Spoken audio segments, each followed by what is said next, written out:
Please be seated.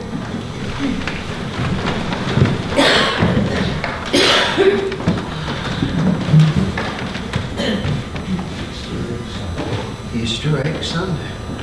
So it's Thomas Sunday, and we are members of a denomination that tends to glorify Thomas. We like the doubter. I'm not interested in the doubter. And then there's the opposite reaction to all this, which is people are like, we're so glad Thomas was insisting on the bodily resurrection of Jesus, really overcompensating for Thomas's doubt. That's true too, but I'm not interested in that. Thomas isn't the hero of the story. Jesus is. So I think rather than giving you a sermon you've heard before, let's focus on the hero of the story, Jesus. So, nice Easter. And it's filled with something awesome.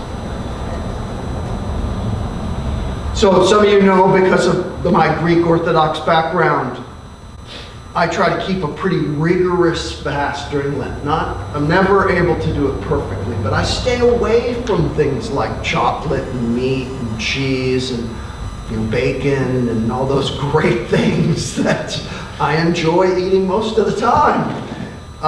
And so my daughters got this. And I thought, it's Orthodox Easter. So, this is the day, right? This is the day. So what's inside? What do you think's inside? Smaller eggs. Smaller and smaller eggs, chocolate. What else? Bacon. Nice.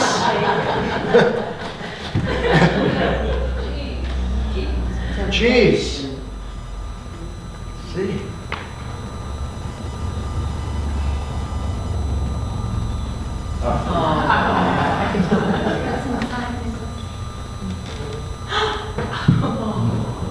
Nothing. Nothing. I think this is Thomas's experience. This is Thomas's experience. Hero of the story, Jesus, comes to Thomas and us with a question. What does resurrection look like? What does resurrection look like? We've got a lot of ideas about that, don't we?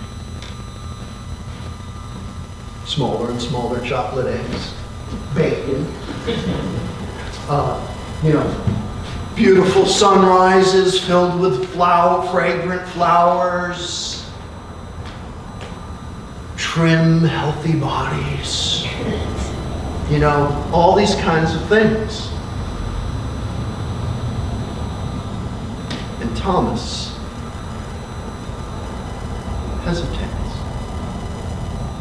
hesitates between the reality and the fantasy of what resurrection is. I've quoted my old chaplain in military school to you before, Eric Abbott, but he really loved this, and I do too. He used to say very frequently, the greatest danger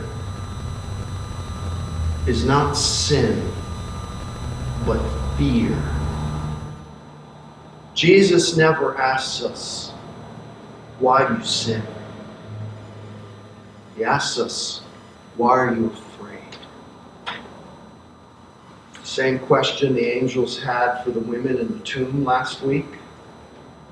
And it's really the same question for us.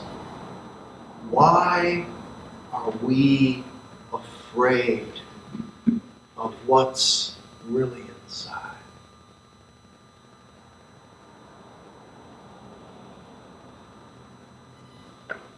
And we are afraid. I am too. We're afraid time's going to run out. Run out for us to have our dream. Get that bacon inside. We're afraid of sickness.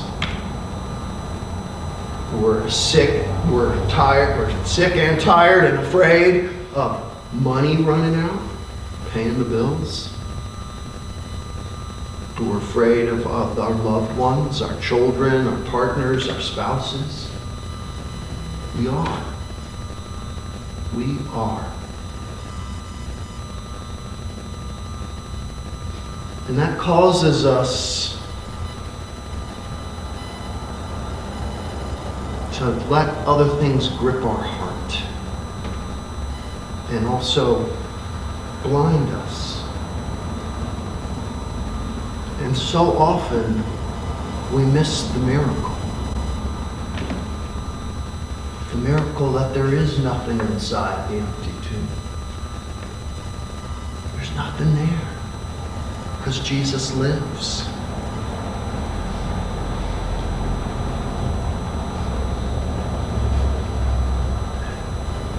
So what does resurrection look like? Resurrection looks like Lazarus coming out of the tomb, 4 days dead, stinking like a hog, face unrecognizable. Resurrection is like an old drunk getting sober. Resurrection is like the know-it-all ex-drug addict. Resurrection is like us. Not complete. Resurrection is like Jesus.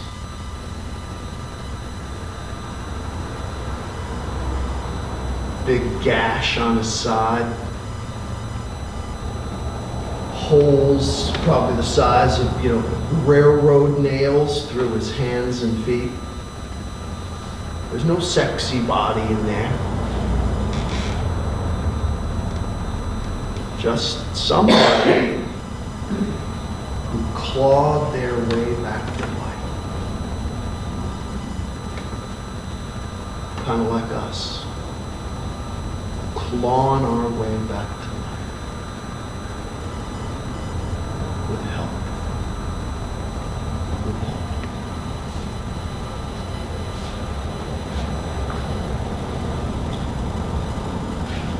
Read to you or told you what my friend Eric Abbott used to say a lot to us, but I also want to share with you again a reading that you've heard me read to you before from Julian of Norwich, who many of you know.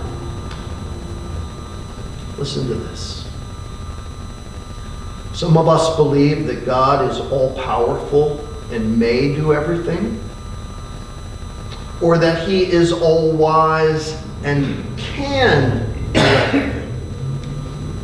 But as for believing that he is all love and will do everything, that's where we hold back.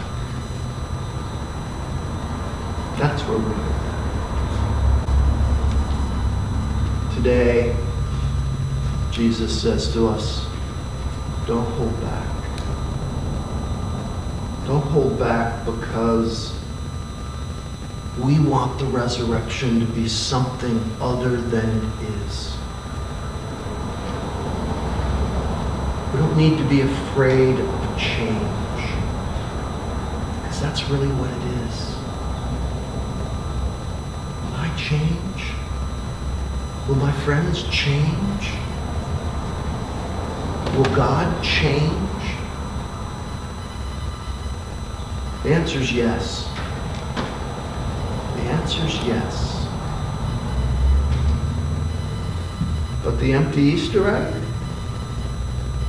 It's a whole lot better than bacon.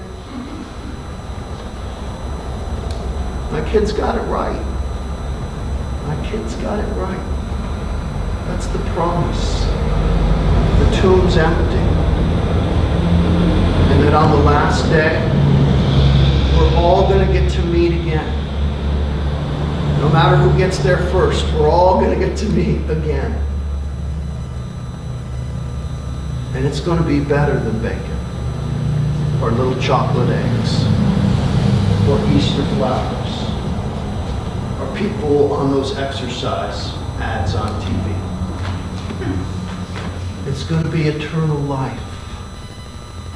It's going to be eternal life in the nearer presence of God. That's being complete.